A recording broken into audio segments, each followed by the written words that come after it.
Good afternoon. I am John Deniszewski, Vice President for Standards at the Associated Press and co-chair of the Pulitzer Prize Board.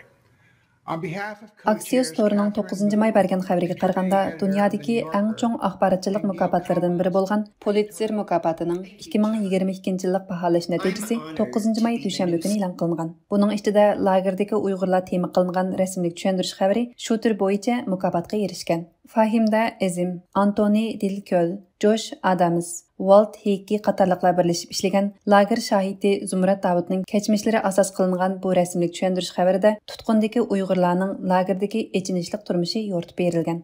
And the prize goes to Famida Azam, Anthony Del Col, Josh Adams, and Walt Hickey of Insider for using graphic reportage and the comics medium to tell a powerful yet intimate story of the Chinese oppression of the Uyghurs.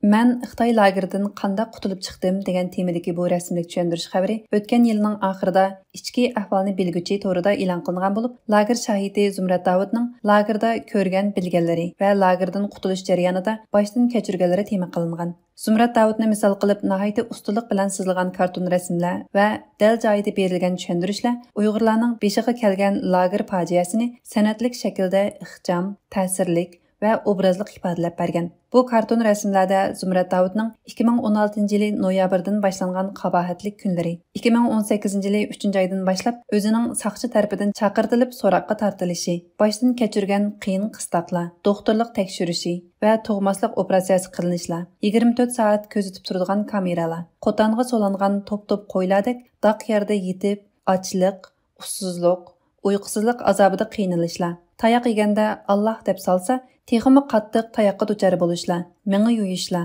lagerdan chiqish oldida bu yerdagi ishlar haqida hech nima demaslik to'g'riliq imzo qo'yishlar, toki Xitoydan ayrilgacha qayta tutilib lagerga qaytirilish vahimasidan qutula olmasliklar to'liq bir qabohatlik hikoya shaklida bayon qilingan. Pulitzer mukofoti Amerikadagi axborotchilik, jurnalistlik va adabiyot sohasidagi eng chong mukofotlardan biri bo'lib, 1917 yili gazet nashriyatchisi Joseph Pulitzer tarafidan ta'sis qilingandan buyon har yili o'tkazilib kelgan. Baholash hay'ati axborotchilik sohasida maydonga kelgan esil asarlarni 20 tur bo'yicha baholab mukofot tarqatib kelgan.